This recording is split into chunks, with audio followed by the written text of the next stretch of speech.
Irmãos, abramos nossas Bíblias na Epístola de Paulo a Timóteo, 1 Timóteo, capítulo 3.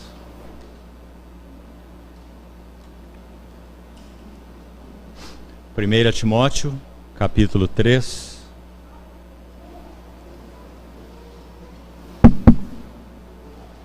Vamos ler os versos 14 e 15.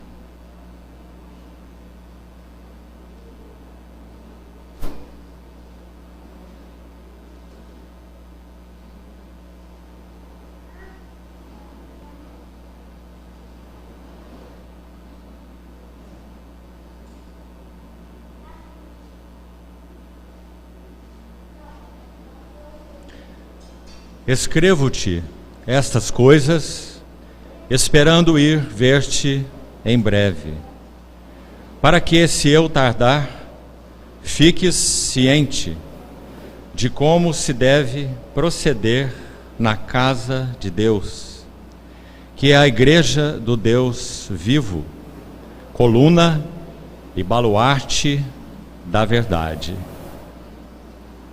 A casa de Deus, que é a igreja do Deus vivo, coluna e baluarte da verdade. Vamos ter mais uma palavra de oração.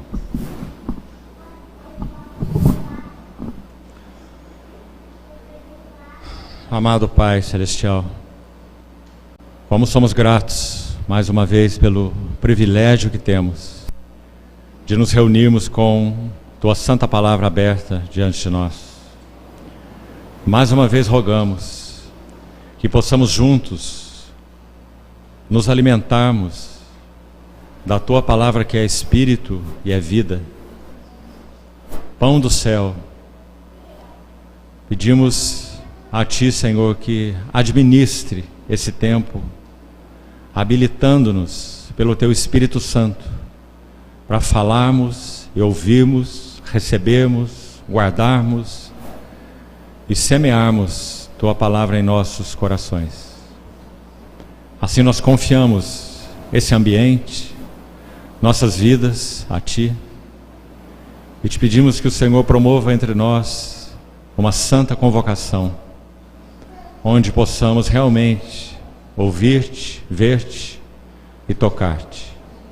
Assim nós oramos, no precioso nome do nosso Senhor Jesus. Amém. Meus irmãos, vamos dar um passo mais então, nessa noite, meditando algo sobre Paulo, Timóteo e a casa de Deus. Esse verso que lemos é um verso importante nessa epístola. Quando Paulo escreveu as suas últimas epístolas, por ordem cronológica, nós temos em primeiro lugar a primeira carta dele a Timóteo, uma epístola pastoral pessoal. Em seguida nós temos a carta de Paulo a Tito, que então, cronologicamente, ela entraria aí no meio das duas epístolas a Timóteo, conforme temos em nossas Bíblias. E a última palavra de Paulo para Timóteo, podemos dizer para a igreja, é aquela maravilhosa segunda epístola, 4 capítulos, uma carga tão definida de Paulo nessa hora que ele entendia que era a sua última hora. Então nós temos o privilégio de ler as últimas palavras desse servo do Senhor que pisou essa terra com tanta sobriedade, com tanta visão celestial, transformado de um inimigo de Cristo, da sua obra, da sua igreja, da sua cruz, em o seu maior arauto. Então, como são preciosas essas duas epístolas de Paulo para Timóteo. Os 4 passos que nós vamos dar nessa noite, confiamos no Senhor para isso, é explorarmos 4 símbolos do cristão sob encargo e responsabilidade na casa de Deus. Esse é o nosso encargo para essa noite, meditando juntos. Há outros símbolos. Se você ler 2 Timóteo capítulo 2, você vai encontrar naquele capítulo, por exemplo, 6 metáforas de uma vida de serviço ao Senhor, muito, muito preciosas. Mas nós vamos destacar, usando as duas epístolas, vamos destacar 4 símbolos. Lembrando que esse termo símbolo, que na língua grega, ele tem um conceito interessante, bonito, importante. Um símbolo é aquilo que reúne duas coisas. Então, quando nós temos uma expressão simbólica de uma realidade celestial, então nós sabemos que aquele símbolo foi designado pelo Espírito Santo para fazer uma conexão, uma apresentação e até mesmo uma representação daquilo que é inexprimível, as realidades celestiais, para as quais nós usamos palavras tão limitadas para dar expressão, simplesmente porque são realidades espirituais. E para que nós possamos alcançar algo delas, nós precisamos de visão espiritual, de revelação espiritual, de entendimento espiritual. Todas essas palavras são usadas por Paulo nas suas epístolas. No capítulo 2 de Coríntios, de uma maneira tão penetrante, ele vai dizer assim: as coisas que olho não viu, as coisas que ouvido não ouviu, as coisas que pela estrutura, pelos recursos da psique humana é impossível de se tocar, são essas que Deus preparou àqueles que o amam. 1 Coríntios 2. E na sequência ele diz assim, que o Espírito de Deus é aquele que sonda as profundezas de Deus, as perscruta, sonda por dentro, é a ideia. Então ele é o único capaz de trazer para a nossa visão, nosso entendimento espiritual e, claro, nossa experiência, essas realidades sublimes, celestiais, espirituais, mas tão mais reais, se é que podemos usar esse termo, do que essas que nós vemos aqui. Simplesmente porque essas são efêmeras, passageiras. O livro de Hebreus, usando uma citação do Velho Testamento, diz que esse primeiro céu e essa primeira terra, eles serão enrolados como um vestido velho. E no tempo oportuno do Senhor, eles então darão lugar a novos céus e nova terra. Enfim, a realidade eterna, a realidade que tem substância permanente, já que essa que vivemos não tem substância permanente. Por isso é um privilégio tão imenso, meus irmãos, nós termos nascido do alto e sermos habitados pelo Espírito da realidade, como João o chama, que é aquele que, de novo voltando às palavras de Paulo em Coríntios 2, que todas as coisas perscruta, esse Espírito. Então ele é o único capaz de trazer para o interior do homem, em revelação e entendimento espiritual, essas coisas de Deus. Ninguém sabe as coisas do homem, senão o Espírito do homem que nele está, assim também as coisas de Deus, ninguém as conhece, senão o Espírito de Deus. Mas então que maravilha de dizer, e nós não temos recebido o Espírito do mundo, mas o Espírito que vem de Deus, para que conheçamos. E cuidado sempre com essa palavra conhecer, porque não fala de limite, não se limita a entendimento intelectual, mental, nunca. A palavra conhecer traz a ideia de saber e de experimentar algo por relacionamento.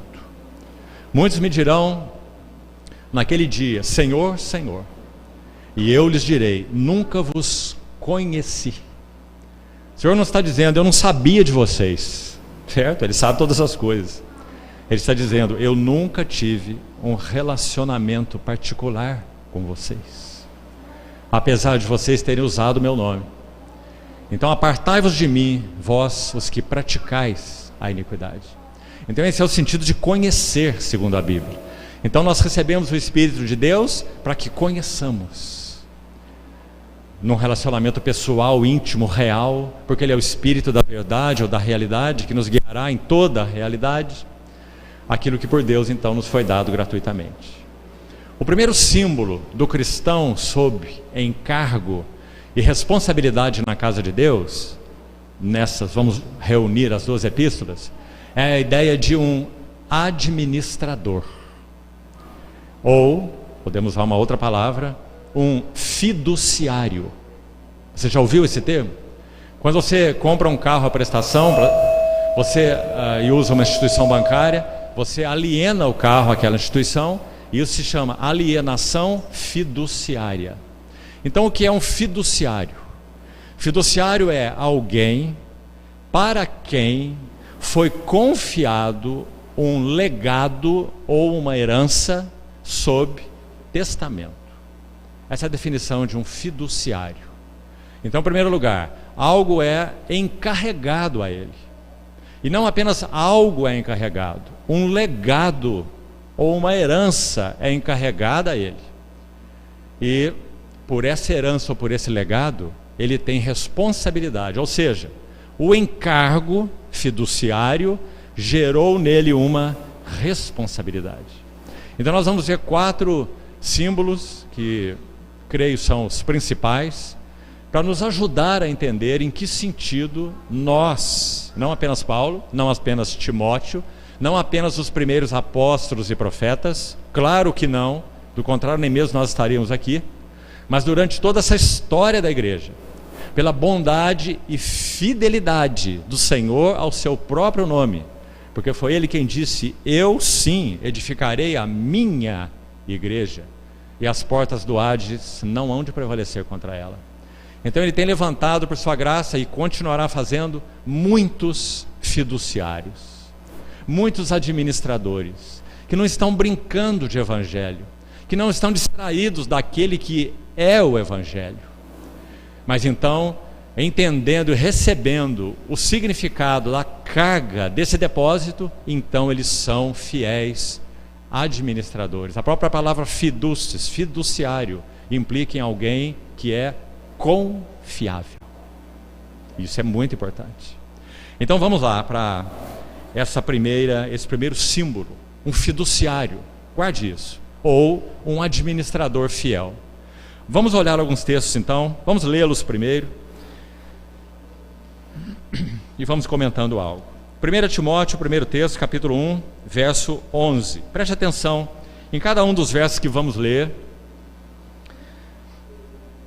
para que você depois leve isso de novo diante do Senhor em meditação, oração sobre esse assunto que realmente toca a fundo cada um de nós, porque nós estamos vivendo um tempo de muitas vozes estranhas. Então, o primeiro versículo, capítulo 1 da primeira epístola, veja o verso 11. Paulo dá uma orientação a Timóteo.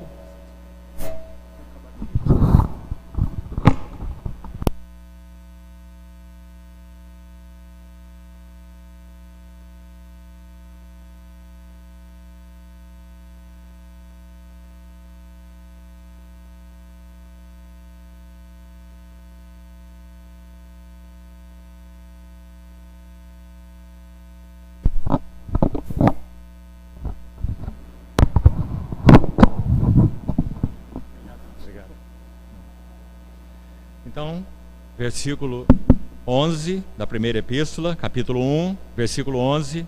Depois que Paulo dá algumas orientações para Timóteo, ele diz assim, ouça bem. Vamos ler o final do verso 10 para compreendermos. Para tudo quanto se opõe à sã doutrina. Segundo, o que é essa sã doutrina? O que é esse depósito confiado por Paulo a Timóteo de uma maneira muito especial, embora não apenas para Timóteo, ele encarregou também Tito, certamente ele encarregou também Lucas, o amado médico, seu companheiro, mas essa carta é para Timóteo, o seu amado filho, como ele o chama. Então ele diz que essa sã doutrina é segundo, ou seja, o conteúdo dessa sã doutrina é chamado aqui de o Evangelho da glória do Deus bendito. Então, em primeiro lugar, essa é a herança, esse é o legado que foi confiado e tem sido confiado aos fiduciários, aos administradores.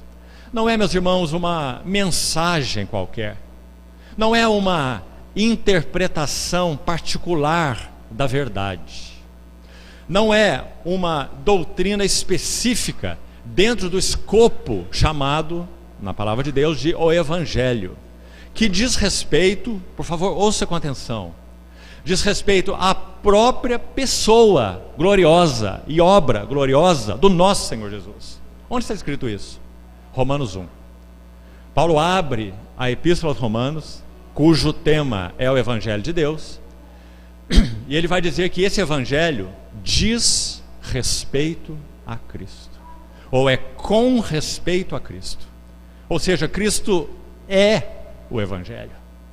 Quando coisas começam a ocupar a chamada mensagem evangélica, seja em que assunto for, então perde-se a beleza, a pureza, a simplicidade e a genuinidade daquilo que é o Evangelho e daquele que é o Evangelho. Eu temo que, assim como a serpente enganou a Eva com sua astúcia, sejam corrompidas as vossas mentes e se apartem da simplicidade, singeleza e pureza que são devidas a Cristo. A ideia mais específica é são de Cristo. Quando nós especialmente lemos os 4 evangelhos, nós vemos o que isso significa. O que é um homem viver em absoluta simplicidade de coração. Lembrando que a palavra simplicidade, na língua original, significa ter um só foco. Mateus 6 usa essa palavra, simplicidade, aplotes, simples, aplos. E Mateus 6 usa a palavra assim: se os teus olhos forem bons. A palavra original é simples. Se os teus olhos forem simples, todo o teu corpo será luminoso. Mas se os teus olhos forem maus, ali no caso ele está contrastando olhos bons com olhos maus, certo? Mas se o termo original é simples, com a ideia de um só foco, então o texto seria melhor traduzido assim: se os teus olhos forem simples, então todo o teu corpo será luminoso, você será cheio de luz. Mas se os teus olhos forem divididos, não tiverem um só foco, então todo o teu corpo estará em trevas. E caso a luz que em ti há sejam trevas, que grandes trevas serão. Então o que é um olho simples? Em outras ocasiões, juntos, talvez você já tenha ouvido compartilhar sobre isso, vou falar de novo rapidamente. Quando você olha uma ave, por exemplo uma águia, consegue enxergar uma presa a 1000 metros de altura. Ela consegue localizar uma presa. No sentido então dessa acuidade, digamos assim, a visão dela é muito melhor que a nossa, certo? Mas o aparelho ocular de uma águia é infinitamente menos complexo do que o nosso, em diversos aspectos. Mas quero citar o aspecto principal. As aves têm 2 olhos laterais, então elas têm 2 campos visuais, elas têm 2 focos de visão. Agora você compreende por que é difícil pegar um frango no quintal para você fazer uma galinhada, não é? Porque ele tem 2 campos visuais, ele vê de cá e vê de cá, o inimigo de cá e o inimigo de cá, não é? Mas nós fomos criados com 2 olhos frontais, mas não apenas isso. Esses 2 olhos frontais, eles convergem para um único foco. O que você acha disso, irmão? Será que isso fala algo para nós? Nós não fomos criados para viver com a visão das aves. Nós fomos criados para viver com a visão focada naquele que é o único foco para o qual nós fomos criados. Então, quando nós colocamos o dedo assim e olhamos para esse dedo e o nosso foco está no dedo, aqui atrás é possível ver todos os irmãos, mas não é possível distinguir ninguém. Não é assim? Todos estão embaçados, porque o foco está aqui, um só foco. Se os teus olhos forem simples, todo o teu corpo será luminoso. O Senhor está nos dando o segredo da visão espiritual, está nos dando o segredo da revelação espiritual. Quando nós nos perdemos com muitos amores, muitas paixões, distrações de Cristo, e me permitam dizer, algumas delas, distrações dentro da própria Bíblia, pensamentos especulativos, o que é aquilo, o que significa isso, e aquilo não é aquilo, e aquilo não é isso. Especulações, elucubrações mentais. E perdemos de vista aquele que é o foco e o tema das Escrituras. Aquele que, se não for visto, não for tocado em qualquer palavra, em qualquer comunhão de irmãos, em qualquer leitura bíblica, em qualquer leitura de um livro espiritual que possa ser de ajuda, se essa pessoa não for tocada, ainda que seja nas orlas das suas vestes, nada foi produzido, senão aumento de conhecimento.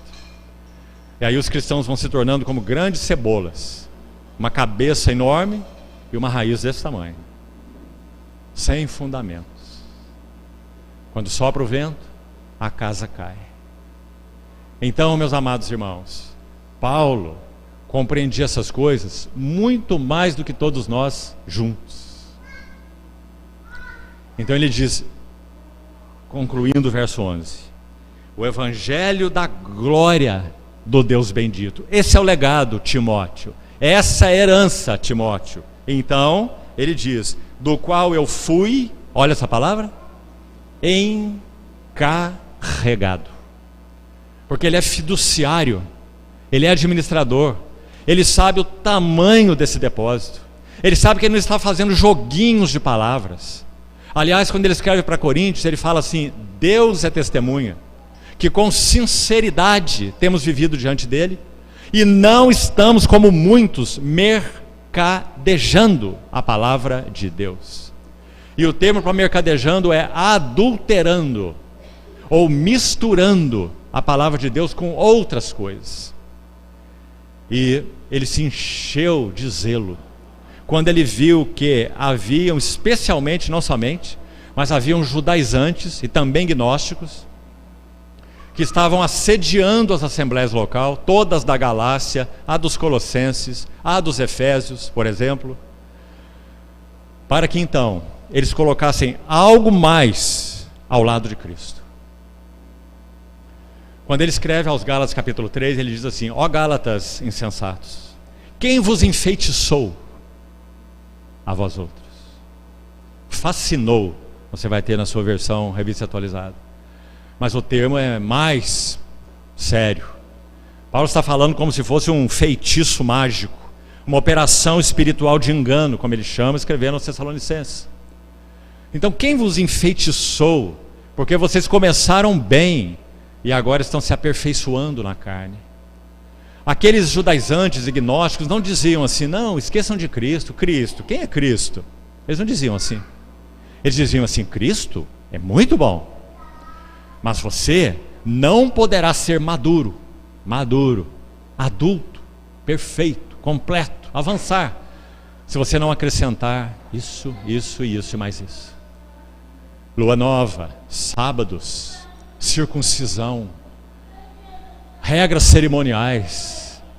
Aí Paulo escreve aquela penetrante carta aos Colossenses, por exemplo, e diz assim: tudo isso tem sido sombra das coisas que haviam de vir. Porém, a realidade soma, que no original significa substância. Porém, a substância é Cristo. Tudo isso tem sido sombra. Aliás, ele vai além, em Colossenses 2. No final da epístola ele vai dizer assim: e essas coisas, não toque isso, não prove aquilo, não toque aquilo outro, segundo preceitos e doutrinas dos homens. Assim ele escreve. Aí ele diz assim: tais coisas se destroem com o uso. E, escute o que ele diz: não tem valor algum, senão para a satisfação da carne. Uma outra maneira de traduzir esse verso seria: elas não têm valor nenhum contra a sensualidade. Está entendendo? Esse observar isso, e esses ritos, e essas coisas, tudo que dizia respeito às cerimônias e sombras, que eles estavam recebendo uma enxurrada de ensinos nesse sentido, misturado com Cristo. Paulo vai dizer que a única coisa, irmãos, esse púlpito precisa ser chegado para trás, porque o microfone está recebendo o som da caixa. Quando ele recebe o som da caixa, gera microfonia. Então, vamos chegá-lo para trás. Ele não vai receber o som.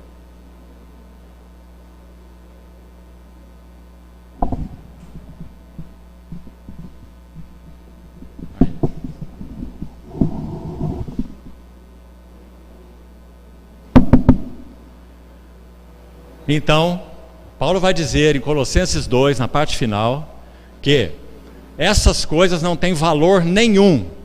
E vamos interpretar esse versículo então das duas maneiras possíveis. A primeira, não tem valor senão para satisfazer a própria carne.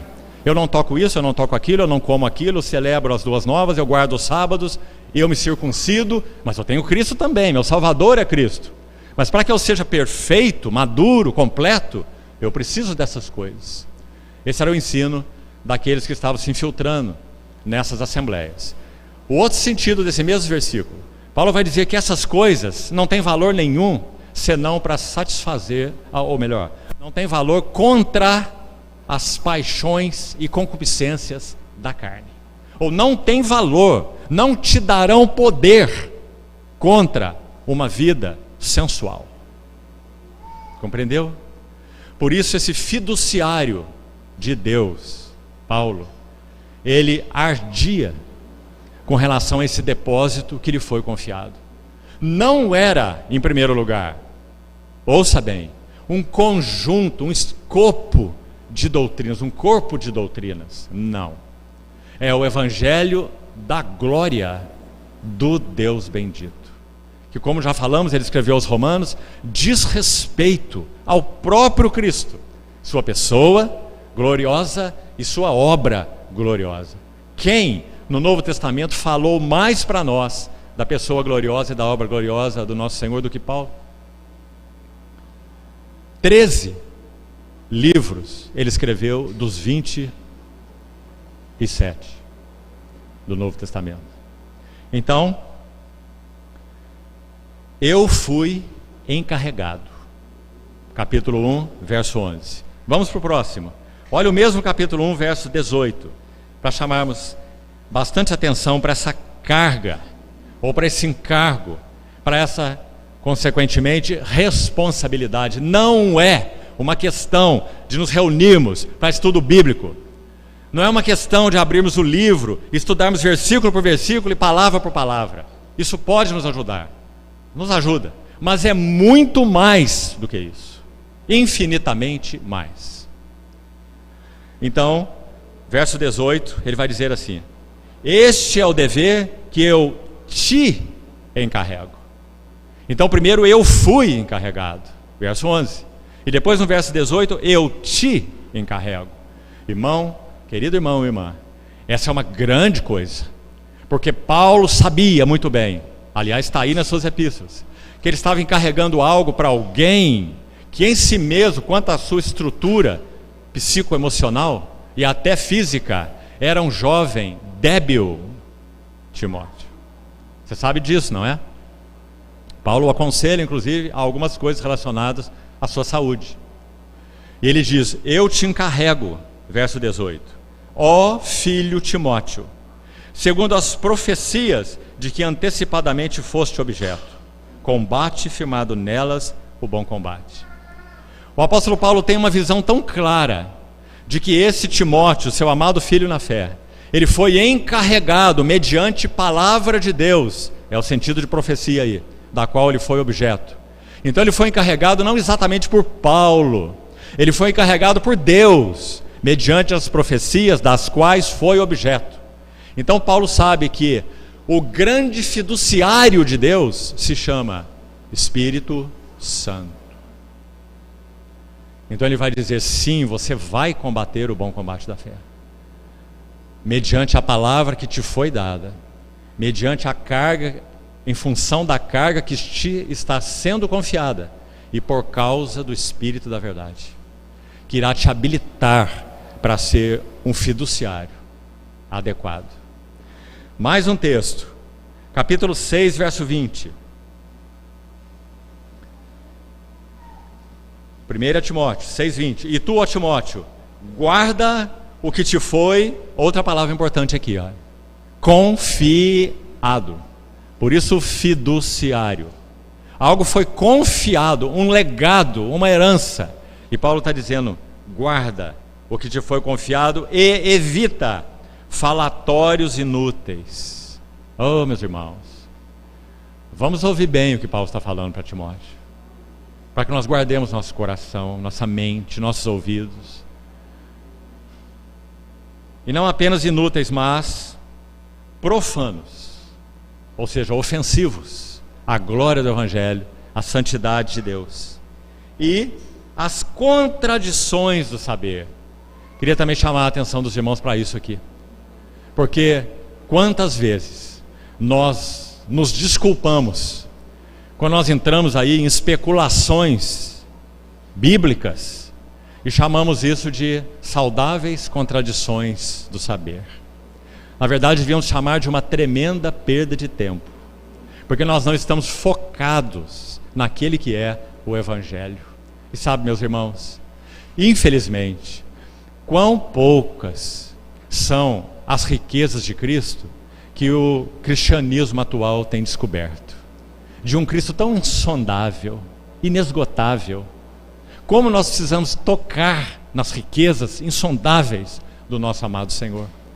Suas virtudes e excelências, o significado da sua obra, cada parcela de sua obra, cada faceta da sua pessoa. Como nós precisamos nos embeber com esse assunto. Porque, como nós falamos, é isso o que transforma o nosso caráter.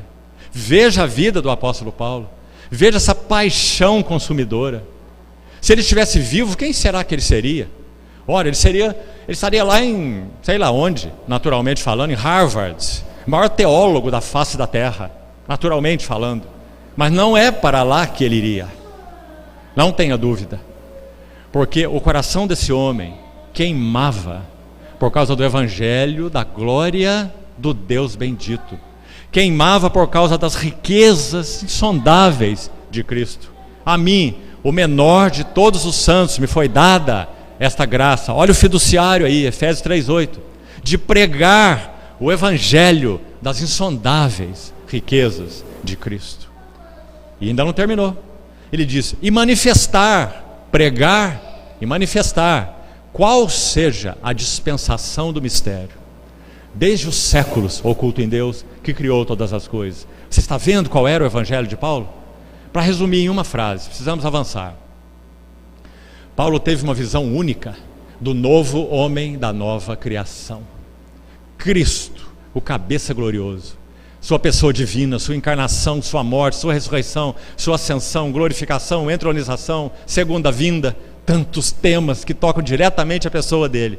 E também teve uma visão profunda do significado da obra do nosso Senhor Jesus. Então ele via esse cabeça exaltado como cabeça de um corpo de muitos membros, um único novo homem, cabeça e corpo, novo homem de uma nova criação. E ele chama isso de o mistério. E ele disse, eu fui encarregado de manifestar qual seja a dispensação do mistério. Desde os séculos, é a expressão que ele usa aqui para a eternidade.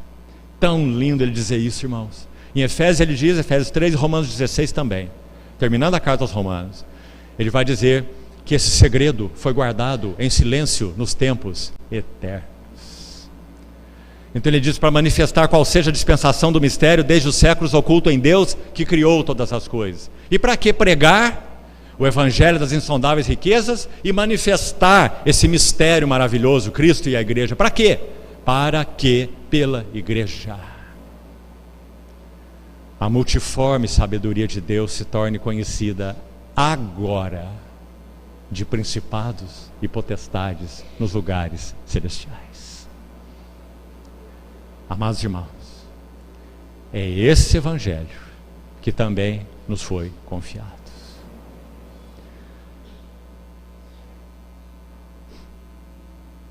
Já lemos 1 Timóteo 6:20. Mais um texto. 2 Timóteo agora. A mesma ênfase ainda, a carga, o encargo e a responsabilidade desse fiduciário, e para a qual ele encarrega o seu amado filho Timóteo. 2ª Epístola, capítulo 1, verso 12. Mantém o padrão das sãs palavras que de mim ouviste, com fé e com o amor que estão em Cristo Jesus. Verso 14. Guarda o bom depósito mediante o Espírito Santo que que é o grande fiduciário da Trindade, o Espírito Santo, o Espírito da verdade.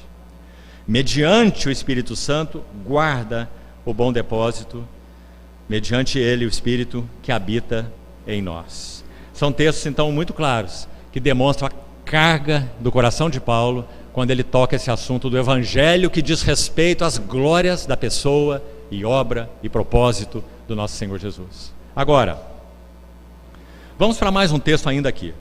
2 Timóteo capítulo 2.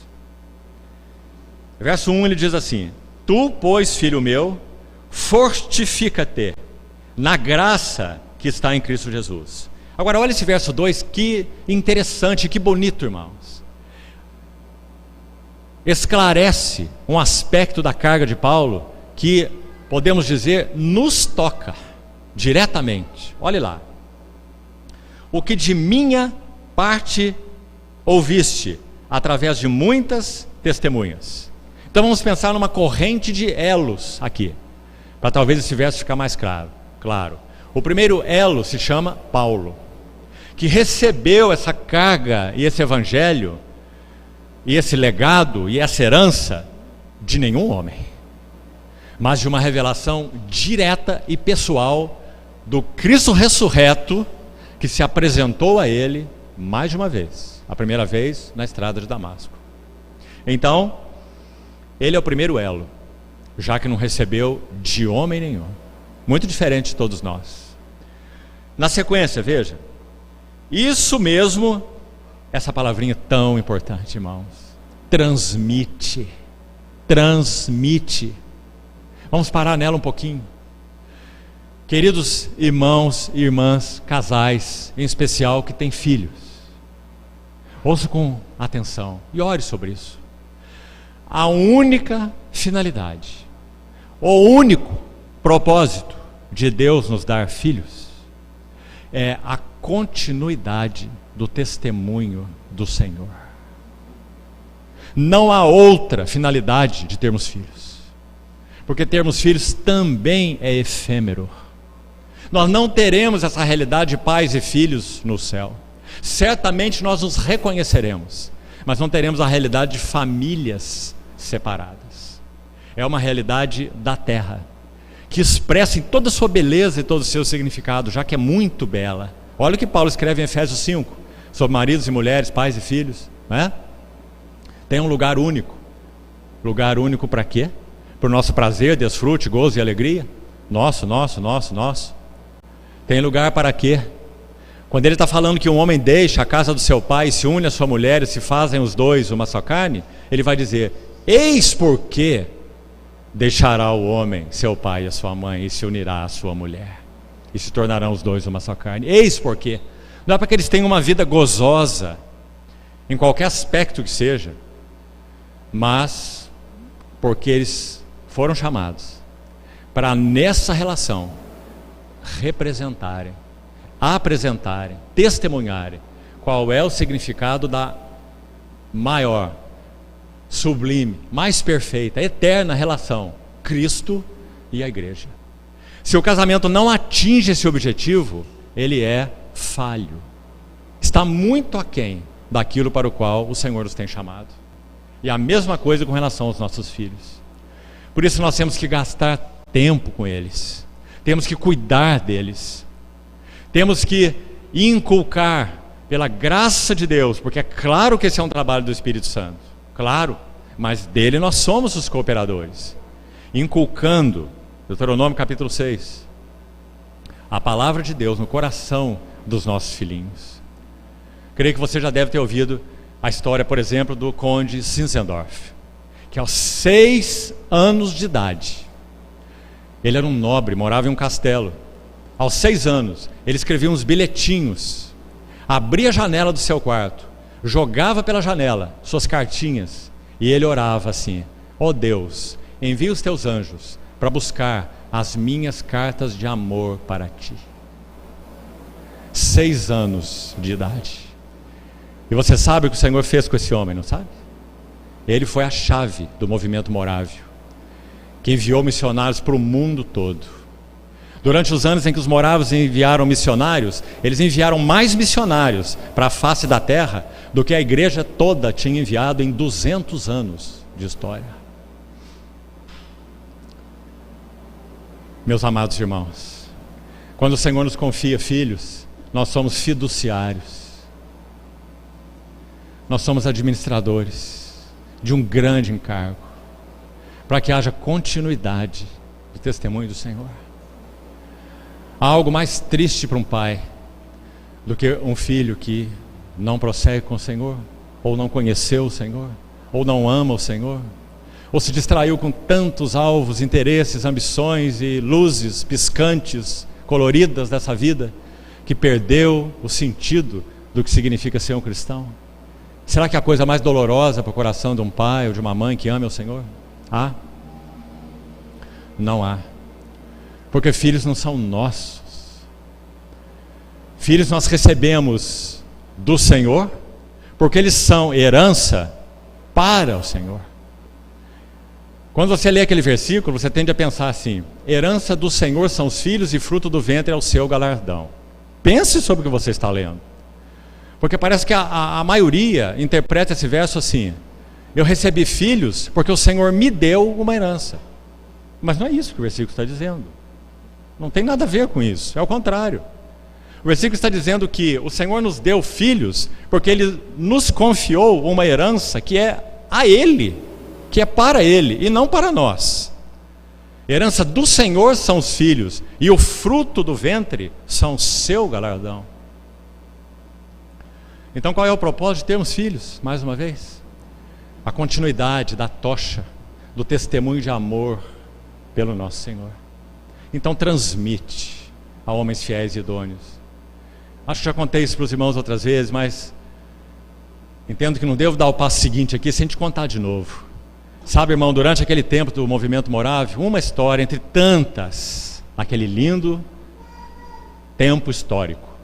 Estamos no começo do século XVII. Zinzendorf nasceu em 1700 e partiu para o Senhor em 1760. Então viveu 60 anos de idade. E enviaram missionários para o mundo todo. Jovens, boa parte. Então, de uma mesma família, foi um jovem, manifestou sua carga definida de pregar o evangelho em um determinado lugar. E foi. E nunca mais voltou. Ali ele pregou o evangelho e dali ele partiu para o Senhor. Então essa mãe confiou, entregou o seu segundo filho, que demonstrou a mesma carga que deveria pregar em outro lugar. E foi o seu segundo filho, e foi fiel ao seu serviço, e também partiu dali e nunca mais voltou para sua casa. Então essa mãe enviou o terceiro filho, o último, com o mesmo encargo, foi pregar o evangelho em outra região, ali realizou o seu trabalho e dali partiu para o Senhor e também não voltou para casa. E quando esse terceiro filho partiu, essa irmã foi encontrada um tanto desconsolada. E um irmão foi ao encontro dela para consolá-la e falou algumas palavras a ela. Ela então disse assim a ele: irmão, eu não estou chorando porque os meus filhos não estão mais aqui. Eu estou chorando porque eu não tenho mais filhos para entregar para o serviço do meu Senhor. Filhos não são propriedades nossas. São propriedades do Senhor, para o testemunho, a continuidade do testemunho do Senhor. Então o primeiro elo nessa corrente é Paulo. Aí ele diz: o que de mim ouvistes, transmite. Transmite. Aí então ele coloca a segunda corrente de elos. Há homens, aliás, o segundo elo é Timóteo, porque ele está encarregando Timóteo de fazer isso.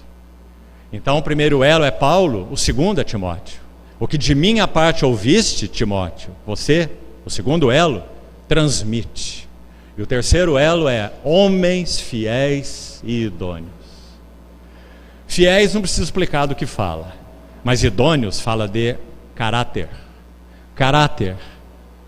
Ajude-nos o Senhor a compreender isso, amados irmãos, especialmente os mais jovens. O que o Senhor está buscando em você não é talentos, não é te conceder mais dons, e nem mesmo mais sabedoria. O que o Senhor está buscando em você é formar caráter. O caráter de Cristo. para que você possa ser um vaso útil na casa do Senhor. Então transmite a homens fiéis e idôneos, idoneidade, caráter. Olha o quarto elo agora, para que então eles ensinem ou transmitam a outros. E agora é uma corrente longa, né? A partir daí. Porque esses outros, eles têm, graças ao Senhor, sido realidade há 2000 anos. Nós estamos aqui. Porque Paulo foi fiel, porque Timóteo foi fiel, porque homens fiéis e idôneos foram fiéis e transmitiram a outros. Então nós estamos aqui. Como aqueles em quem foi depositado o evangelho da glória do Deus bendito.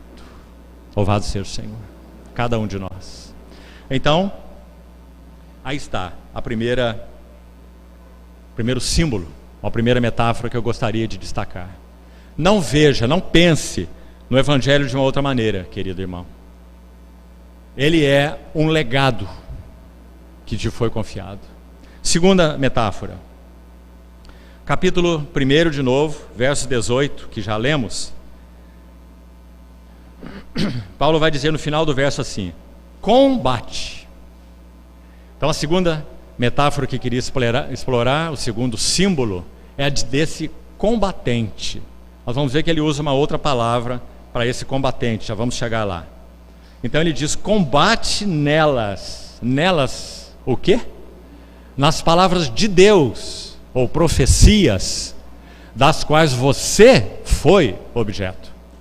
Então, Timóteo, quando você ouviu essas palavras de Deus, através daqueles, que ele não cita aqui quais são, que te falaram a palavra de Deus e que você reconheceu como sendo palavra do próprio Deus, então você foi encarregado pelo próprio Deus e não por essas pessoas. Então, combate firmado nelas, nessas palavras, o bom combate. Capítulo 1 da primeira epístola, verso 18. Parte final. Combate firmado nelas, o bom combate. É sempre bom nos lembrarmos, meus amados irmãos, que o mesmo Paulo escreveu aos Efésios que esse combate, essa batalha, essa luta não é contra carne e sangue. Então seja muito cuidadoso. Especialmente, eu não quero e não preciso entrar em detalhes aqui, porque os irmãos sabem bem, e eu também, que nós estamos vivendo uma hora de convulsão no meio do povo de Deus. Estamos vivendo uma hora de convulsão nos chamados movimentos espirituais. E debaixo desse nome, queria acrescentar todos eles. E então isso é uma hora desafiadora para todos nós. É uma hora de muita oração. É uma hora de batalharmos de joelhos dobrados pelos amados irmãos que estão grunhindo e buscando renovo espiritual da parte do Senhor, de diversos contextos, chamemos assim. Não é que o Senhor não esteja sendo de alguma maneira fiel para com eles ou socorrendo-os. É claro que Ele está. Minhas ovelhas ouvem minha voz e eu as chamo pelo nome. Elas conhecem a voz do bom pastor. A questão não é essa só. Essa é a sua fidelidade. A questão é o nível de sofrimento, angústia, pressão que alguns dos nossos amados irmãos e alguns que nem conhecemos face a face, mas pelos quais já oramos. Angústia, sofrimento, dores que estão experimentando e fazendo muitas perguntas. Talvez a principal delas possa ser resumida com a palavra de Jeremias no capítulo 2, que os sacerdotes, que eram mestres da palavra de Deus para o povo, não estavam exercendo o seu ministério. Ao contrário, eram promíscuos esses sacerdotes. Então o Senhor vai repreendê-los pela boca de Jeremias. Ele vai repreendê-los dizendo assim, ouça bem: os sacerdotes não perguntaram, onde está o Senhor? Essa é a grande pergunta. E por favor, me ouça com cuidado, porque eu não estou dizendo o Senhor está num lugar para o qual eles deveriam ir. Eu não estou falando de geografia, e nem estou falando de local de reunião. Eu estou falando de realidade espiritual. A pergunta é: onde está o Senhor? Eu preciso vê-lo de novo. Eu tenho que tocá-lo de novo. Eu estou secando, eu estou morrendo. Eu estou aflito, eu estou angustiado. Será que há um caminho? Será que há um socorro? Elevo meus olhos para os montes. De onde me virá o socorro? Meus amados irmãos, nós estamos vivendo essa hora. Não feche seus olhos. Não feche seu coração. Não seja irresponsável por irmãos e irmãs. Mais do que nunca é hora. Se o Senhor permitir, será nosso assunto, um dos assuntos para amanhã. Mais do que nunca é hora de experimentarmos o que Paulo chamou de dores de parturiente. Dores de parto. Gálatas 4,19. Até que vai acontecer, porque Deus é fiel. E Ele nunca deixa de ouvir clamor de almas sequiosas e sinceras. Nunca, nunca, nunca deixou e nunca deixará. Então, qual é a nossa responsabilidade? Meus filhinhos, por quem eu sofro de novo as dores de parto, até que Cristo seja plenamente formado em vós. Sabe, meus irmãos, é saudável, bom, lícito. Não tem nada de errado em nos alegrarmos juntos. Nada de errado. Por favor, não me entenda mal. Mas realmente nós não estamos numa hora de gargalhadas e de risos. Nós estamos numa hora de parto, de dores, de aflição, de angústia. E nós somos todos aqueles que confessam o nome do Senhor genuinamente. Somos membros de um só corpo. E quando um membro sofre, todos sofrem com ele. Não diz todos devem sofrer. Paulo não diz que todos sofrerão ou deviam sofrer. Ele diz que sofrem. Ou seja, você e eu estamos sofrendo. Porque vivemos uma hora muito desafiadora de convulsão espiritual, em que alguns dos nossos amados irmãos, pela graça de Deus, têm entendido, e aqui me estou referindo a vários contextos. Então, por favor, não se limite a um contexto só, porque eu tenho em minha mente muitos contextos. Então, irmãos estão sofrendo porque têm visto algo que não é. Isso não é, isso para mim é quase um escândalo, isso para mim é horrível, eu não entendo, eu não compreendo o que significa isso. Vendo o que não é, mas não estão vendo o que é. Qual é o caminho? Para o que nós temos sido chamados? Porque ver o que não é a metade do caminho. Mas é uma hora de encruzilhada, é uma hora de decisão. Porque nós podemos então deixar algo que não é para outro algo que não é. Porque nós não vimos o próprio Cristo. Deixe-me citar um texto para você que me impacta muito, especialmente na hora que nós estamos vivendo. Ouça, Hebreus 13. Saiamos a Ele fora do arraial, levando o seu vitupério. Qual é a chave desse versículo? Ele. Onde é colocada a chave por muitos? Saiamos. A ênfase não está no sair, a ênfase está no a Ele. Porque se nós não saímos a Ele de um determinado arraial, então nós vamos entrar em um outro arraial, onde também Ele não é tocado, não é visto, onde Ele não tem primazia, onde Ele não é o foco do amor, da atenção, da devoção, da consagração, da paixão. E nós estaremos de novo perdidos em um outro arraial. Então saiamos a Ele. E quero enfatizar, não é sair deste lugar para ir para aquele lugar. Deixe que essa é uma coisa secundária no tempo e no modo do Senhor. Se é que vai acontecer. Muitas vezes você não tem que sair de lugar nenhum, geograficamente falando. É ali que o Senhor irá realizar o que Ele quer realizar. E bendito seja o Senhor, essa tem sido também a experiência de muitos santos. Então precisa de muito cuidado nesse assunto, muita sensibilidade, oração, percepção. Mas o que importa não é exatamente o sair, mas é se saímos a Ele fora do arraial. E o verso termina: levando sua vergonha, o seu vitupério, porque você pode ser intitulado de muita coisa por causa de Cristo. Mas então considere-se honrado, como Pedro escreveu na sua primeira epístola, no capítulo 4. Lembra-se?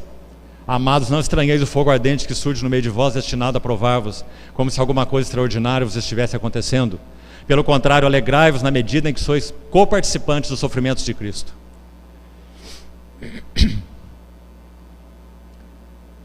Porque aqueles que sofrem segundo a vontade de Deus e pelo nome de Cristo, sobre eles repousa o Espírito da glória e de Deus.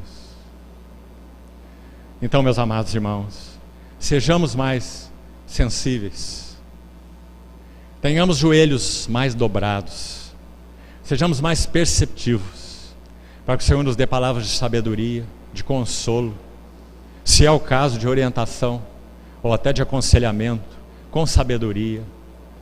Pare de fazer proselitismo.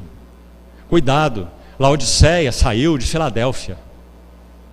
Então não achemos que nós somos os melhores, não achemos que nós somos a coisa única na face da terra. Nós estamos vivendo uma hora conjunta como povo de Deus e todos estamos sofrendo.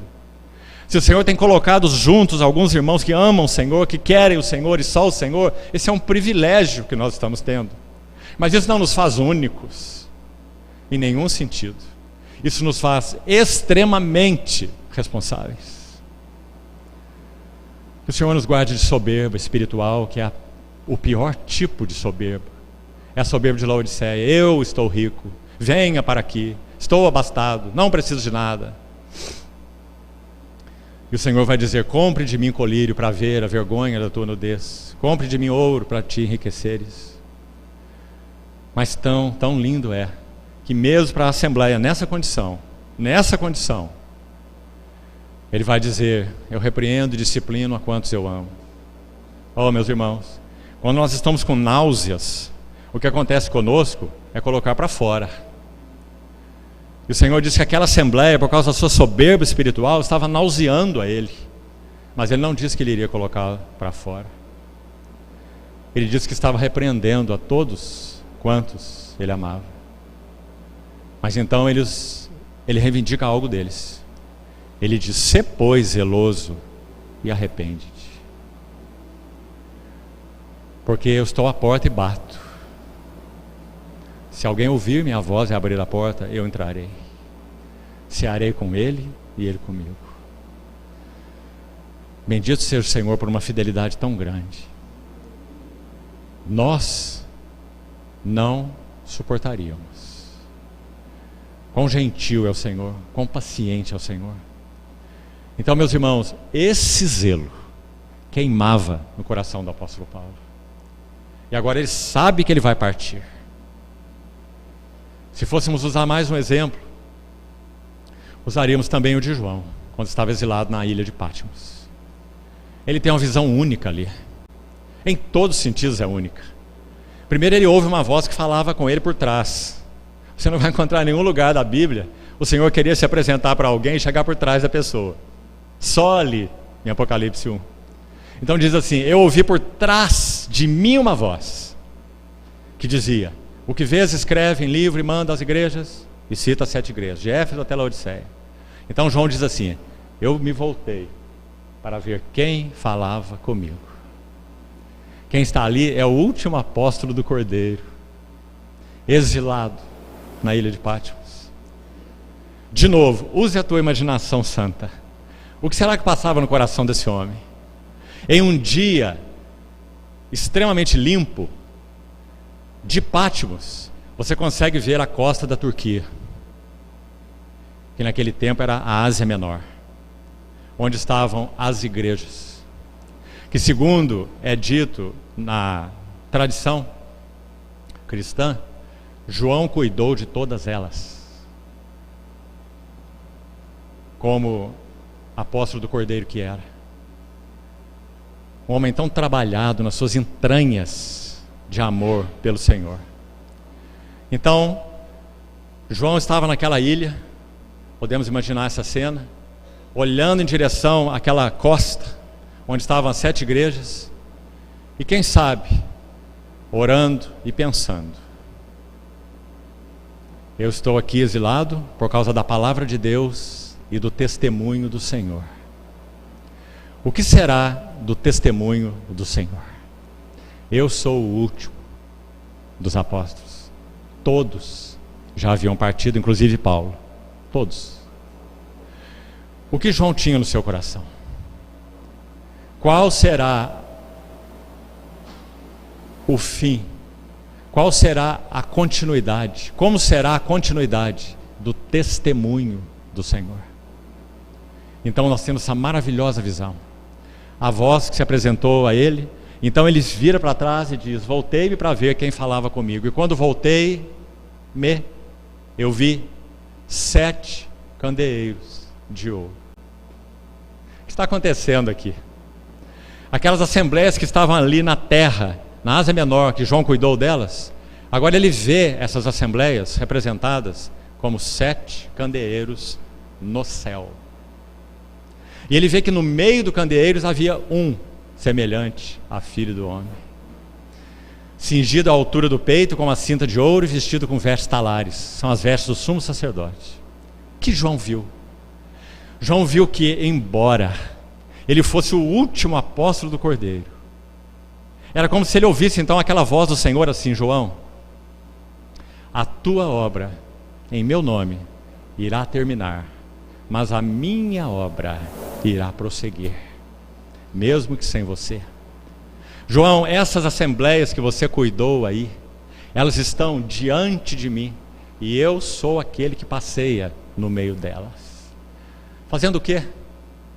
Se pensarmos no ambiente do santo lugar, espevitando, já que candeeiros é a figura que é usada, e o candeeiro estava no santo lugar, espevitando os pavios, para que a chama não se apagasse, colocando óleo para que o testemunho fosse mantido. Ele no meio dos 7 candeeiros de ouro. Que consolo para João. João poderia partir com aquela segurança: realmente as igrejas pertencem ao cabeça exaltado no trono, e é ele quem passeia no meio delas, é ele quem as apacenta, é ele quem cuida delas. Aliás, quando ele tem aquela visão maravilhosa desse Filho do Homem, ele o descreve da sua cabeça até os seus pés. Então diz assim: e eu caí aos seus pés como morto, não é? Então é dito assim: e então eu ouvi dele: não temas. João sim estava cheio de temores, inquietações, dores, por causa do testemunho do Senhor. Mas ele ouve: não temas, eu sou o primeiro e o último. Está vendo o que ele está dizendo? Eu comecei, é minha igreja, e as portas do inferno não prevalecerão contra ela, porque eu sou o primeiro, mas eu também sou o último. O que mais ele diz? E aquele que vive. Você, João, já é um ancião, logo você vem ao meu encontro, mas eu sou aquele que vive. Estive morto, mas eis que estou vivo pelos séculos dos séculos, e tenho nas mãos as chaves da morte e do inferno. Sabe o que João mais vê? Vi na mão direita dele 7 estrelas.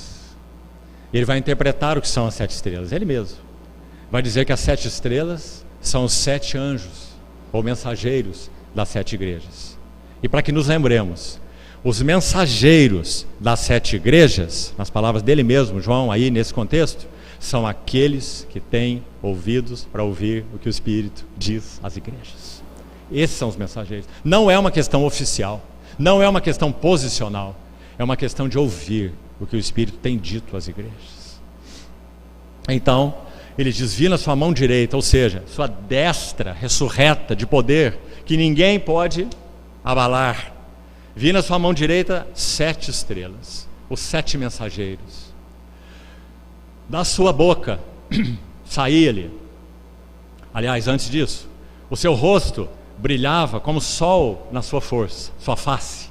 Agora escute: da sua boca saía-lhe uma espada afiada de 2 gumes. Olha essa cena: 7 estrelas, 7 mensageiros, aqueles que ouvem o que o Espírito diz às igrejas, sustentado pela sua destra, a destra do ressurreto, vendo a sua face, seu rosto a eles resplandecia como o sol na sua força. Meus amados irmãos, nós só podemos ser mensageiros do Senhor se o seu rosto tem resplandecido para o nosso rosto, na sua força.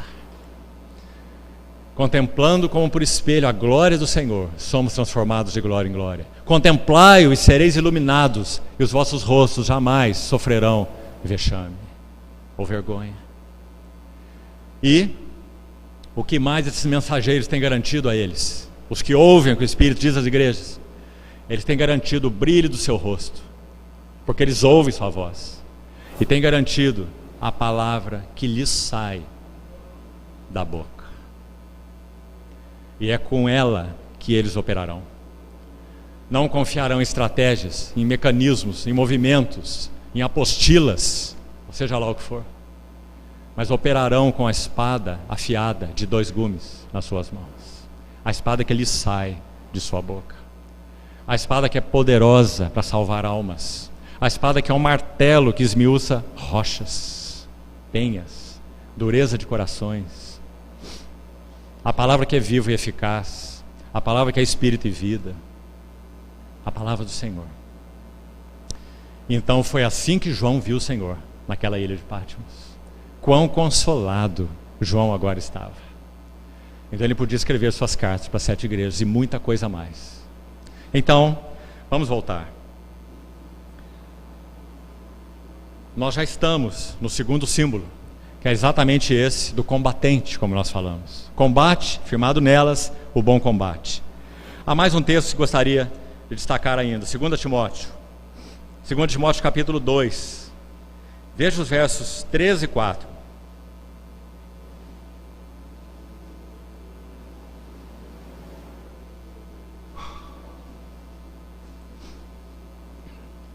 Participa dos meus sofrimentos. Que chamado, não é, irmão? Paulo podia falar tanta coisa para Timóteo. Participa do meu gozo, participa da minha alegria. Nós somos do Senhor, graças a Deus, temos vida eterna em seu nome. Mas é a hora, irmão, é a hora que Paulo está vivendo, que é a mesma que nós estamos vivendo. Não há nenhuma diferença. Participa dos meus sofrimentos como um bom soldado de Cristo Jesus. Aqui está o combatente, que nós lemos lá no capítulo 1, 18. Paulo agora usa a figura, o símbolo direto, né? O soldado. Aí ele vai dizer, vamos ler primeiro, depois entramos em alguns detalhes. Nenhum soldado em serviço se envolve em negócios dessa vida, porque o seu objetivo é satisfazer. Não há homens, não há movimentos, mas satisfazer aquele que o arregimentou. Então vamos para algumas ideias aqui. Primeiro, o termo não se envolve. Primeira palavra a ser destacada aí. E não é porque estamos fazendo estudo de palavras não, viu? É por causa do peso espiritual dela. Envolve aí significa alguém que está hesitante, vacilante, confuso. Então esse não se envolver, a ideia é não ser capturado, a ideia é não ser embaraçado ou enredado, não ser confundido. Então é uma palavra muito específica que Paulo vai dizer para Timóteo: não se embarace, não se confunda, não se emaranhe, não seja capturado, não se envolve em negócios dessa vida. Por quê? Porque há uma suprema ocupação. Oh, meus amados irmãos, qual é a nossa suprema ocupação? Prossigo para o alvo, para o prêmio da soberana vocação de Deus em Cristo Jesus. mais uma coisa. Primeira ideia, então, desse soldado, é óbvio, é que ele está envolvido em combate. Então, de novo, sejamos cautelosos. Vamos ordenar essas 3 ideias aqui, dentro desse símbolo combatente ou soldado. A primeira ideia é: a batalha não é contra carne e sangue. Para mim, é de muita ênfase aquilo que Paulo escreveu para Timóteo, na primeira carta, capítulo 4, quando ele começa assim, ouça: ora, o Espírito, não eu, Paulo, o Espírito afirma expressamente que nos últimos dias alguns apostatarão da fé. 1 Timóteo 4. O mundo não pode apostatar, o mundo já está fora. Temos que pregar o evangelho para o mundo. Os que apostatam são os que professam ou professaram a fé. Então alguns apostatarão da fé. Por qual motivo? Porque estão fracos, porque estão com circunstâncias difíceis? Não, aí nesse texto não. Por seguirem a espíritos enganadores e a ensinos de demônios. O que você acha, irmão? Que o Espírito Santo está sendo duro demais? Porque ele está se referindo ao que a Bíblia chama de últimos dias. É certo que esse termo é amplo na Bíblia e se refere desde os dias apostólicos até os nossos dias, certo? Últimos dias são 2000 anos. Agora, está muito claro para nós que nós estamos nos últimos dos últimos dias, ou não tem sido claro para você? Então essa hora ainda está mais intensa, de acordo com essa exortação. Uma ação feroz, sem tréguas, de espíritos enganadores e ensinos de demônios, tentando penetrar na igreja, com um objetivo só: distrair do próprio Cristo. Esse é o objetivo. Se ele for conquistado, tudo mais é conquistado. Porque se ele deixar o centro, outras coisas vão ocupar o centro. Então essa é a estratégia mestra do inimigo. Então o combate não é contra carne e sangue.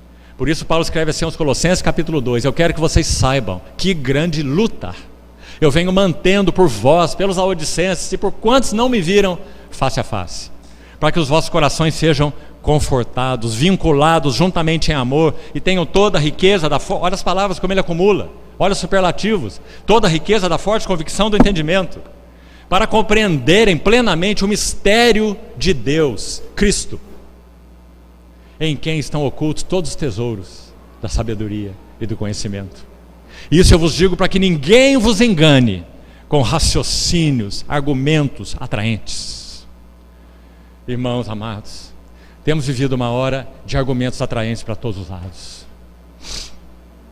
Que o Senhor nos traga o peso necessário do fato de que nós somos fiduciários, e Ele nos confiou o Evangelho da glória do Deus bendito, e que também nós somos combatentes. E nas palavras de Paulo, combate o bom combate. Ainda nas palavras dele, não se emaranhe, não deixe que você seja capturado, emaranhado, embaraçado, não se envolva com o negócio dessa vida, porque o seu objetivo é satisfazer aquele que tão pessoal, aquele que te arregimentou. As palavras do soldado, aquele que o arregimentou. Olha mais coisas aqui que nos convém para passarmos para a terceira metáfora. Meus irmãos, falávamos do coração dividido. Simplicidade, o oposto de simplicidade, divisão de coração. Olha o que Paulo está falando para Timóteo, usando a metáfora do soldado, dizendo: ele tem um objetivo, não são 2, nem 3, um. Por isso ele não se emaranha, ele tem um foco, ele tem um alvo, e é a satisfação do coração daquele que o arregimentou. Então, irmãos, oremos para que o Senhor nos salve de um coração dividido. E sabe, no caso de muitos de nós, graças a Deus por isso, inclusive, não é dividido com coisas impuras, ilícitas, ofensivas ao Senhor. É dividido com coisas boas, lícitas.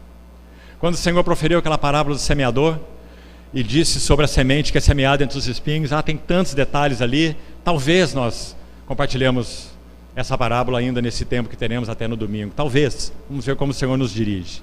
Mas uma das lições tremendas ali, se você estudar a parábola com cuidado, você vai ver que aquela semente, que é a semente é a palavra de Deus, nosso Senhor interpretou. Diz que ela caiu entre os espinhos. A ideia que temos é um arbusto de espinho, e aquele semeador então saiu a semear, e uma cai na beira do caminho, uma cai em solo rochoso, e a outra cai numa moita de espinhos. É uma ideia que a maioria de nós tem, mas não é o que está escrito lá. Sabe por quê? Porque o termo é muito específico. Diz que ela caiu em um lugar onde havia brotos, tenros mínimos de espinhos. Talvez não pudessem nem ser vistos, mas eles estavam lá. Porque o termo usado é: e os espinhos cresceram com ela. Então não é uma moita de espinhos, porque eles estão crescendo junto com a semente.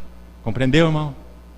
Significa que no nosso coração há espinhos ocultos, que se crescerem junto com a semente, eles irão, sim, foi o Senhor que nos disse, sufocar a semente.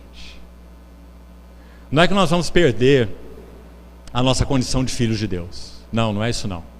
O que o texto vai dizer, Lucas 8, é que esses espinhos sufocam a palavra e ela fica infrutífera. A palavra de Lucas é mais específica ainda. Ele diz assim: os seus frutos não chegam à maturidade.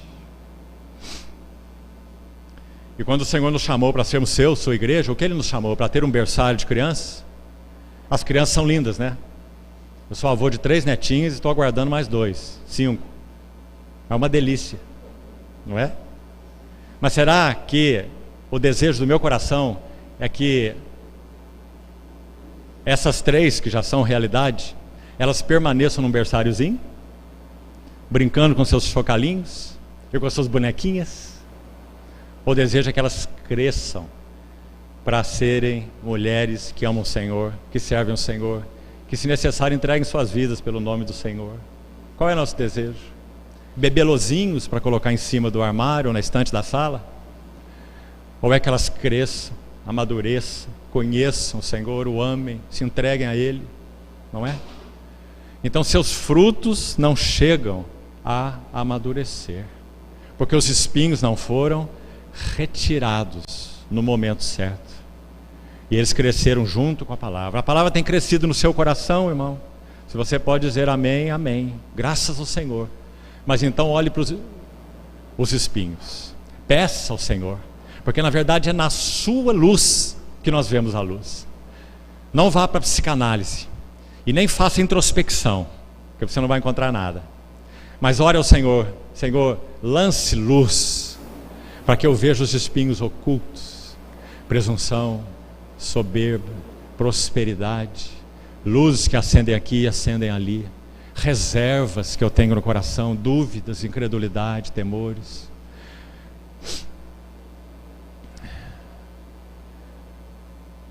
Quando o Senhor vai explicar quais são os espinhos, Ele vai dizer: são cuidados da vida diária, da vida ordinária, cuidados do mundo. Todos nós temos cuidados do mundo.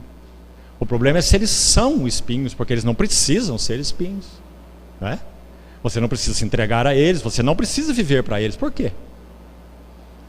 Cuidados do mundo, fascinação das riquezas, deleites, hedonê, de onde temos a palavra hedonismo.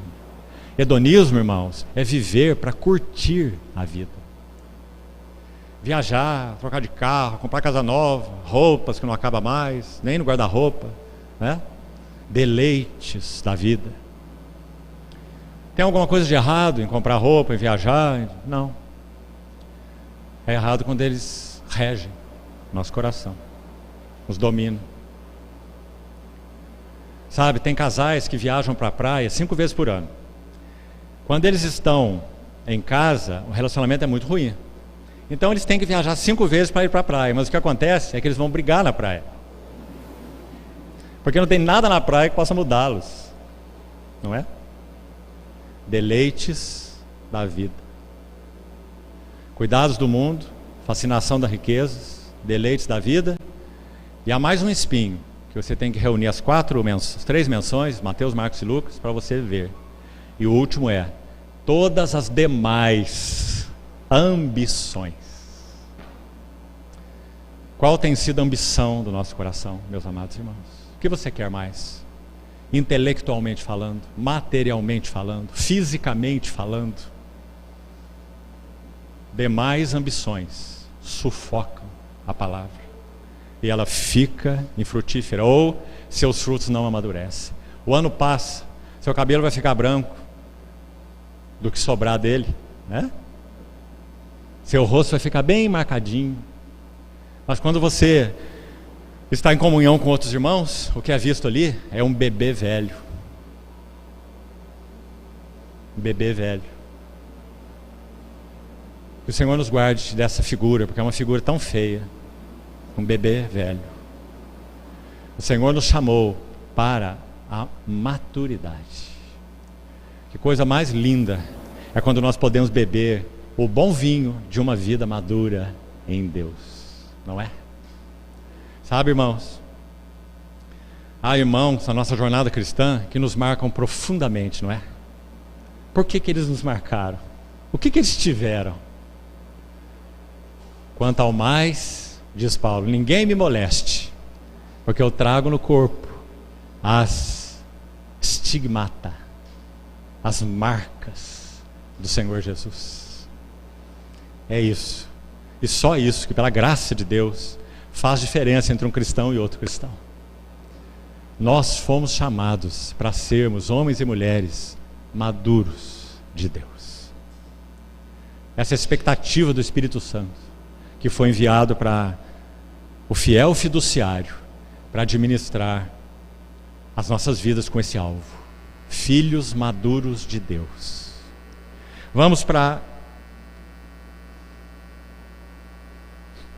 um item mais sobre o soldado. Se primeiro, então, esse combate não é contra carne e sangue, já citamos, vamos entender o que tudo isso significa.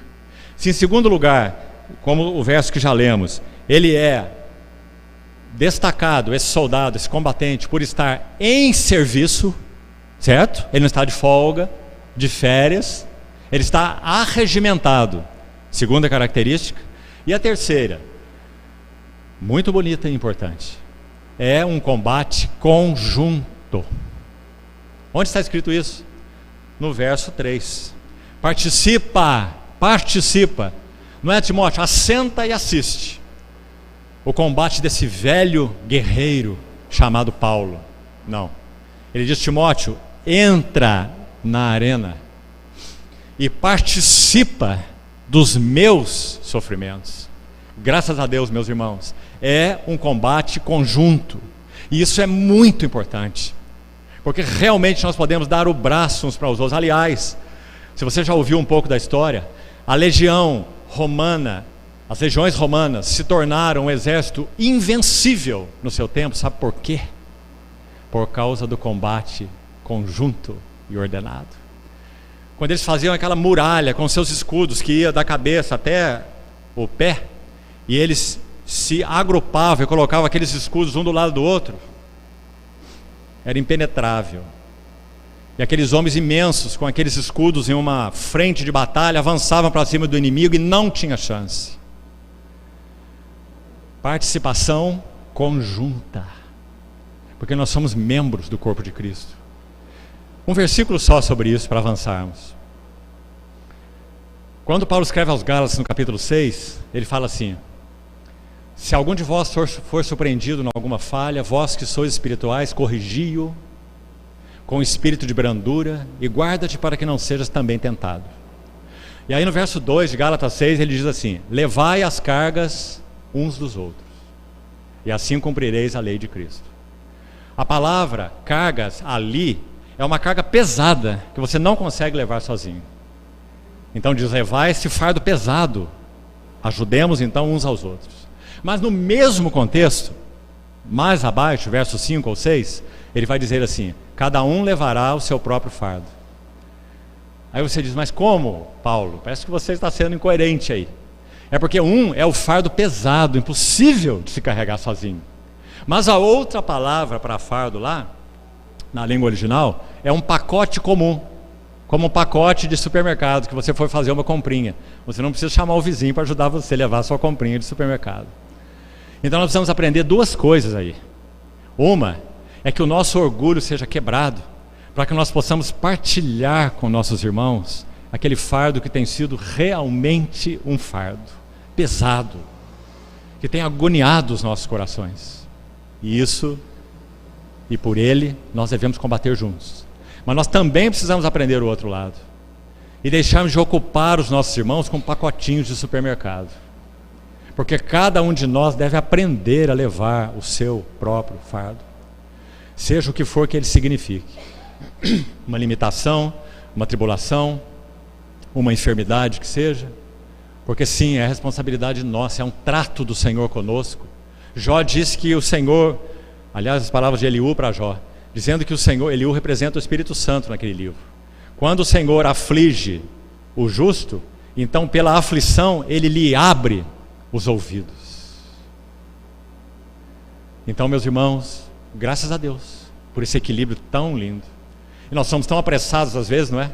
Ah, que problema essas mensagens de aplicativo têm causado, por um lado, entre o povo de Deus. Certamente são usadas para o bem, por outro lado, não é? Certamente. Mas quanto problema elas têm causado? O irmão amanheceu com dor de cabeça, ele põe na mensagem: orem por mim, amanheci com um pouco de enxaqueca, não é? E os pacotinhos são distribuídos nas mensagens para todos os irmãos. Ah, aquele lá, ó, foi lá, torceu o pé, e o pé dele está desse tamanho, vamos orar por ele. Cada um levará o seu próprio fardo. Que geração fraca que nós somos, meus irmãos. A geração cheia de, como você deve ter ouvido, mimimi. Nós temos uma adolescência hoje, uma juventude, me perdoem o termo, e considere diante do Senhor a sua condição, que não suporta nada, irresponsável, não tem coragem para trabalho, não tem disposição de sair de casa, medrosos, inseguros, dependentes dos pais. Até a psicologia natural, sem Deus, psicólogos, já detectaram esse fenômeno. E sabe como eles o chamam? A adultescência. São adultos que não saíram da adolescência, mas têm 30 anos de idade. É um fenômeno, irmãos. Agora, como nosso Senhor vê isso na sua casa? Como? Bebês de 30 anos, bebês que não crescem, não conhecem o Senhor bem, não conhecem a palavra, não conhecem suas próprias almas, melindrosos, sensíveis, cheios de suspeitas, incapazes de servir. Casais se casam buscando seu próprio bem-estar. E uma das coisas mais libertadoras e santas na vida do Senhor para um casal jovem cristão, sabe qual é? Servir os outros. Quando eles ficam olhando um para o outro o tempo todo, eles se perdem. É um privilégio nós podemos servir a outros, porque mais bem-aventurado é dar do que receber.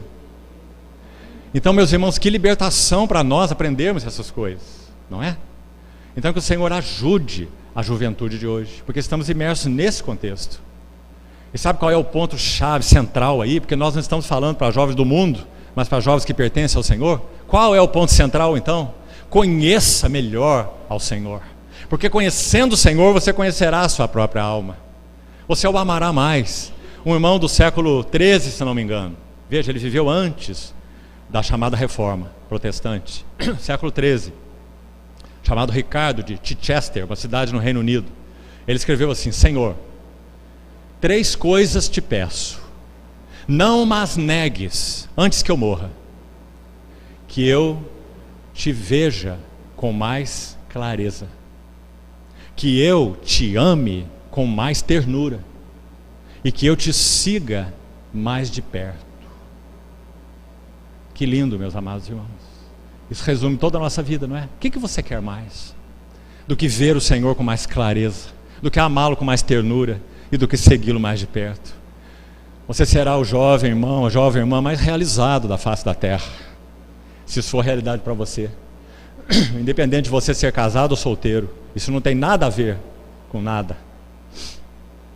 Que o Senhor nos ajude a compreender isso. Vamos para o terceiro símbolo. E vamos seguir com mais rapidez, nosso tempo já se esgotou. Um atleta, ele está aí em 2 Timóteo capítulo 2, verso 5. Igualmente o atleta não é coroado se não lutar segundo as normas. Essa palavrinha na língua original, aparece só 2 vezes. Aqui ela está como substantivo e como verbo, porque a palavra atleta é então um substantivo, certo? Ele não é coroado senão lutar. Está vendo a palavra lutar? É o verbo de onde se origina o substantivo. Então, esse termo atleta, no português nós diríamos assim, atleta e atletar, certo? Nós diríamos assim. Então, atleta e lutar é a mesma palavra na língua original e só ocorre aí em todo o Novo Testamento. Então, é um termo muito especial que Paulo escolheu para falar com Timóteo, dizendo: você é um atleta, e a finalidade de um atleta é lutar, segundo as normas. Agora, vamos entender melhor esse atleta, por favor. Olha 1 Coríntios 9, abra por favor, rapidamente. 1 Coríntios 9, verso 24. Por favor, abra esse texto.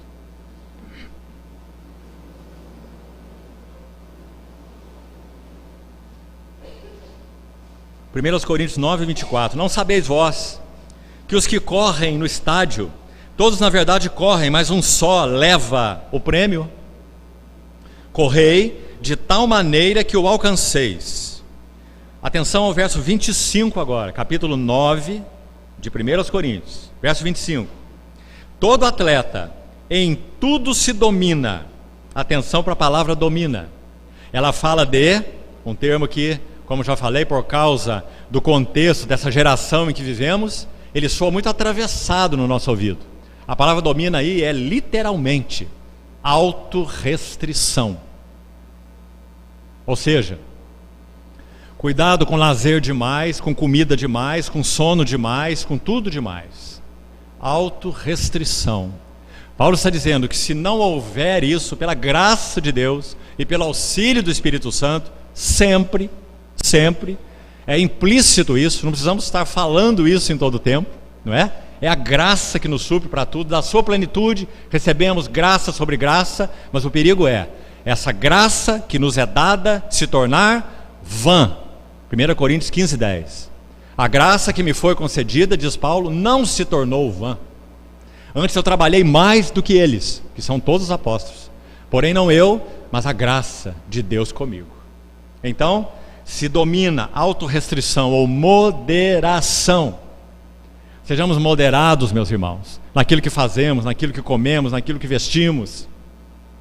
Segunda palavra importante, verso 26. Assim também, vamos terminar o 25. Todo atleta em tudo se domina, aqueles para alcançar uma coroa corruptível, nós, porém, a incorruptível. Assim também corro eu, não sem meta. Olha o alvo aí de novo, meta. Qual é a meta? Filipenses 3 e Hebreus 3. Vocação celestial. Assim luto, não como desferindo golpes no ar. Essa expressão sem meta, vamos juntar as duas palavrinhas aqui. Sem meta, fala do que nesse texto? Indecisão e insegurança. Literalmente. Sem meta, insegurança, indecisão. A outra palavra importante no verso 27, esmurro. Que palavra, não é? Parece coisa de estoico, não é isso? Tomando aqueles chicotes assim, batendo nas costas atrás. Nós vamos entender o que Paulo está dizendo, que ele se esmurra, para que nós não achemos que Paulo era estoico e que nós estamos sendo chamados pelo Espírito Santo para agirmos da mesma maneira. Não estamos, não. Mas nós estamos chamados para sermos o quê, então? O termo esmurro, literalmente, fala da atitude de um boxeador. E quando ele está no ringue, ele tem só uma finalidade: é desabilitar o antagonista. Isso é esmurrar o corpo. Então, se pela luz do Senhor, na sua luz vemos a luz, você tem visto algo na tua conduta, no teu corpo especificamente, que tem sido um antagonista para correr essa carreira, a tua tarefa é desabilitar o antagonista. Está claro? Então o antagonista pode ser muitas coisas, já citamos algumas aqui, que tocam essa nossa esfera de vida física em particular, e também mental, sem dúvida, psíquica. Então vamos desabilitar os antagonistas, porque eles estão fornecendo obstáculos para que nós possamos lutar como não desferindo golpes no ar. Certo? Então essa é a ideia do esmurro aqui. Claro que está embutido nitidamente o conceito de subjugar paixões e concupiscências. Então nós vamos entregar as coisas que nos apetecem. É para isso que nós somos chamados como cristãos. Vamos viver uma vida hedonista, focados em bem-estar. Assim é a carreira cristã. Importantes orientações. O que mais que ele diz nesse texto? Esmurro meu corpo, verso final, e reduzo a escravidão. Vá analisar esse termo aí. É único, de novo, é a única menção em todo o Novo Testamento. E Paulo agora está explicando muito bem o que é esmurro com essas palavras. Ele está dizendo assim: eu faço de meu corpo um servo. É isso o que ele quis dizer. Então, irmãos, vamos olhar o outro lado. Segundo Deus e segundo a sua palavra, o nosso corpo é o melhor servo. Imagine o significado dele, para dar expressão de tudo que é de Deus. Certo? Mas ele é o pior patrão em nossas vidas e em nossa jornada. O melhor servo e o pior patrão. Então ele diz: esmurro meu corpo e faço dele um servo. Para quê? Para que, tendo pregado a outros, não venha eu mesmo a ser desqualificado. E a ideia é desaprovado. Meus irmãos, nós, filhos e filhas, servos e servas do Senhor, sempre o seremos, pela graça de Deus. Nós podemos ser desqualificados no que concerne a jornada cristã. Então, que o Senhor fale isso de modo mais sério aos nossos corações. Que nós sim, estamos envolvidos em um combate, somos um atleta, chamados para um alvo. Esse alvo está tão próximo de nós que já podemos apalpá-lo. E então, muito em breve, nós estaremos diante dele. E não queremos ser desqualificados. Não queremos olhar para trás, para aquilo que foi realizado pelo nosso corpo, bem ou mal que tivermos feito por meio do corpo. Importa que todos nós compareçamos perante o tribunal de Cristo. Nós não queremos olhar para trás e ver que a madeira, o feno e a palha de nossas obras sobre o fundamento foram reduzidas a cinza, a nada. Porque era madeira, era feno, era palha. Madeira fala da natureza do homem. Feno fala da glória do homem. Erva, feno. Seca-se a erva, cai a sua flor. Glória do homem. E palha fala da obra do homem.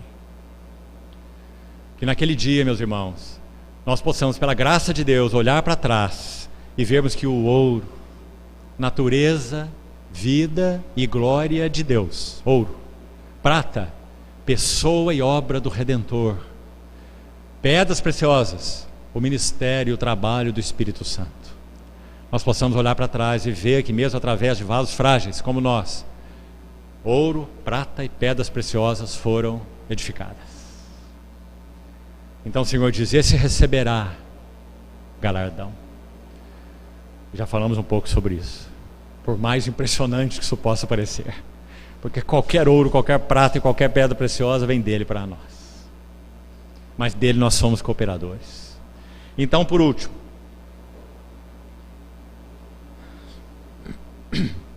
a última figura é usada em 2 Timóteo 2,15. Então você só abre aí, eu vou comentar algo, vamos terminar. Já passamos do tempo. Paulo diz assim para Timóteo: procura apresentar-te a Deus como um obreiro aprovado, que não tem do que se envergonhar, e finalmente, que maneja bem a palavra da verdade. Então, antes de dizer qual é o sentido pleno desse versículo, queria fazer primeiro uma exortação aqui. Esse verso tem sido usado de muitas formas em seminários teológicos, para embasar a ideia de que o que Paulo está dizendo aqui para Timóteo é que ele deve ser um bom estudante das Escrituras, porque ele está falando sobre manejar a palavra da verdade, certo? Mas então vá fazer as suas pesquisas sobre o versículo e veja se é isso que está dizendo. Primeiro, o termo obreiro aí é ergates na língua original. se refere a um artesão. Bom, um artesão não tem nada a ver com estudante de escolas regulares, certo? É um artesão, é um artífice, a palavra que ele usa aí. Só que o termo é geral, se refere então a qualquer obreiro. Por isso o tradutor da nossa versão em português escolheu a palavra obreiro, porque alguém que está obrando em qualquer aspecto da obra, em qualquer obra, certo? Mas o termo específico, se você for afunilar então o sentido da palavra, você vai ver que se refere a alguém que trabalha com pedras, um artesão, um artífice que trabalha com pedras. Veja que lindo é isso. Então ele corta a pedra, ele é responsável por cortar a pedra da pedreira, é responsável por apará-la, aparar as arestas, e é responsável por justapô-las, onde então elas devem ser postas. Em uma casa, em um edifício, em um muro. Você já viu um muro feito por artífice que trabalha com pedra, um muro de pedras, como é bonito?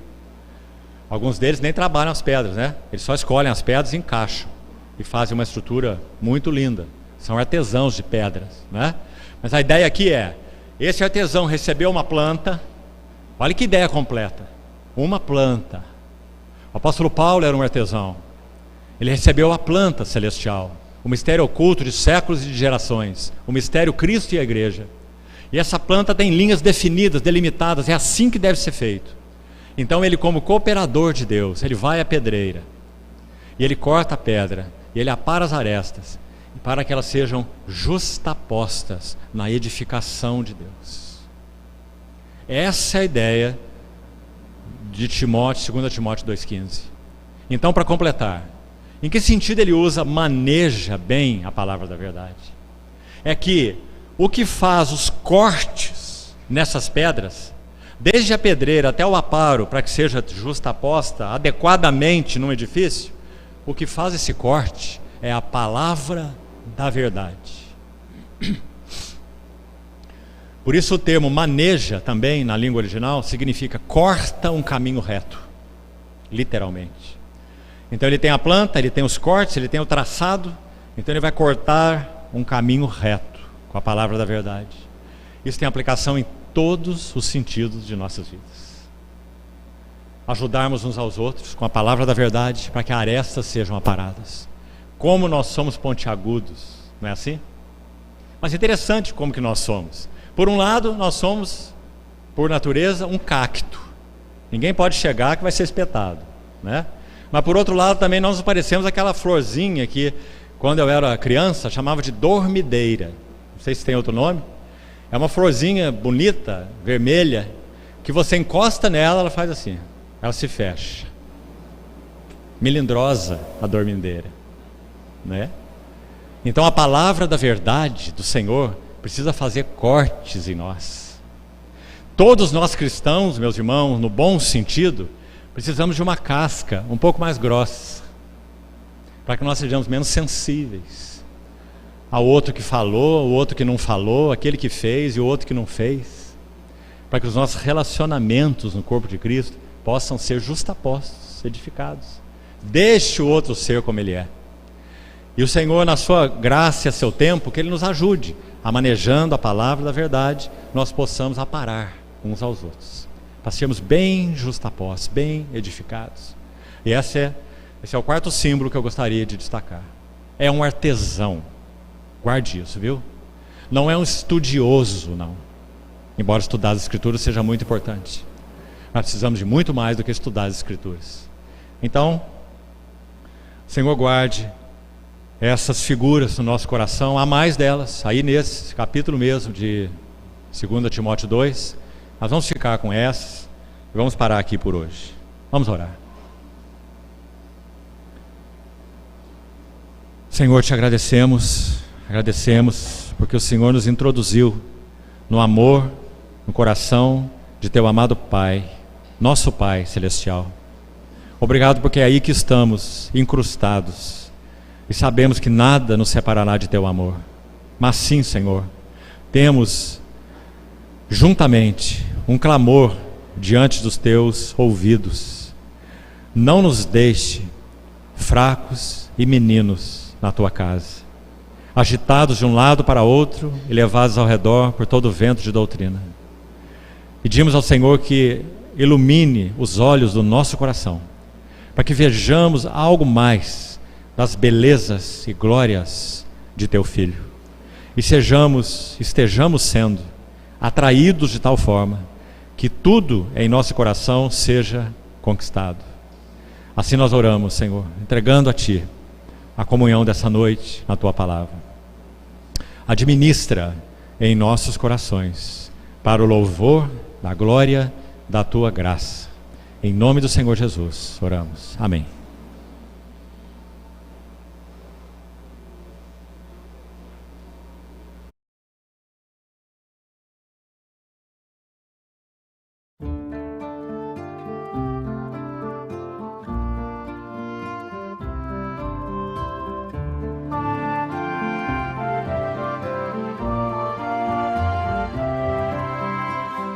Espero, minha alma, que o Senhor fará.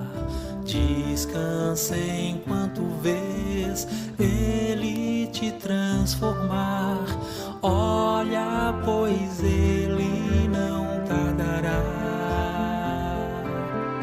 Quebrou e disse: vou restaurar.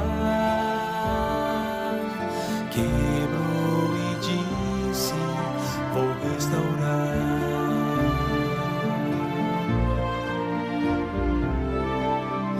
Meus pensamentos, meu ver e entender, minhas forças, meu alto confiar, orgulho e toda a independência do meu ser não mais vão me impedir.